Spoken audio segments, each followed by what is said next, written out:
Arrest ചെയ്ത ശേഷം തിരുവനന്തപുരത്തേക്ക് എത്തിച്ച പ്രതി ഉൾപ്പെടെയുള്ളവരെ നിരത്തി നിർത്തി തിരിച്ചടി പരേഡ് നടത്തി. രാത്രിയുടെ മറവിൽ തന്റെ മാനത്തെ അപമാനിച്ച ആ മനുഷ്യമൃഗത്തെ പെൺകുട്ടി തിരിച്ചറിഞ്ഞു.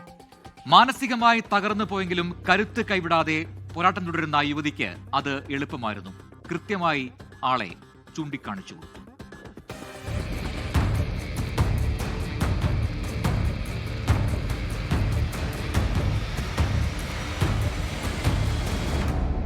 ഞാൻ പറഞ്ഞു ഇതൊരു അൺനോൺ അക്യൂസ്ഡ് ആയിരുന്നു. അതുകൊണ്ട് നമുക്ക് ഇതിന്റെ എക്സാമിനേഷൻ കാര്യങ്ങളെല്ലാം വിക്ടിം ഐഡന്റിഫിക്കേഷൻ പോലുള്ള ഒരുപാട് പ്രൊസീജിയേഴ്സ് ഉണ്ട്. അപ്പോൾ അതുകൊണ്ട് പ്രതിയുടെ കൂടുതൽ ഡീറ്റെയിൽസ് ഈ അവസരത്തിൽ നമുക്ക് വെളിപ്പെടുത്തുന്നത് നമ്മുടെ അന്വേഷണത്തിൽ.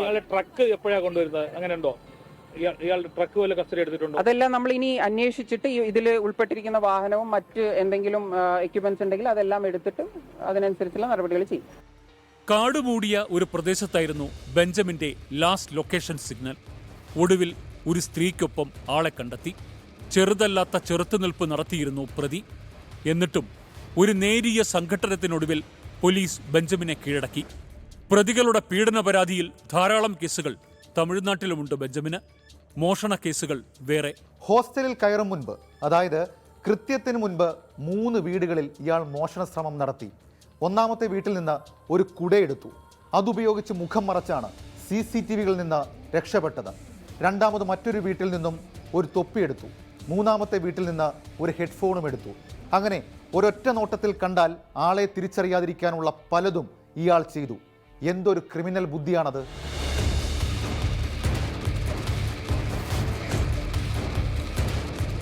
എന്താണ് ബെഞ്ചമിനെ കാത്തിരിക്കുന്ന ശിക്ഷ? കുറ്റങ്ങൾ തെളിയിക്കാൻ മതിയായ തെളിവുകൾ പോലീസിന്റെ കയ്യിലുണ്ടോ? പീഡിപ്പിക്കപ്പെട്ട യുവതി ഈ നരാധമനെ തിരിച്ചറിഞ്ഞോ?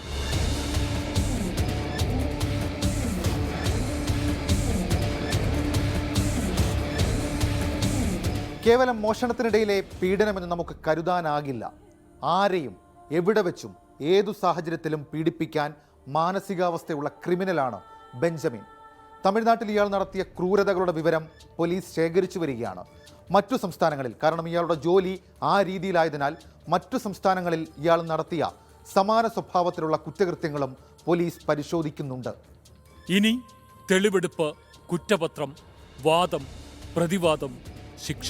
ലോകത്തെവിടെയായാലും ഏത് സമയത്തും 24 വാർത്തകളും ഓഗ്മെന്റഡ് റിയാലിറ്റി പാക്കേജുകളും എക്സ്പ്ലെയിനറുകളും വിശദമായി കാണാൻ ഞങ്ങളുടെ യൂട്യൂബ് ചാനൽ നിങ്ങൾക്ക് സബ്സ്ക്രൈബ് ചെയ്യാം.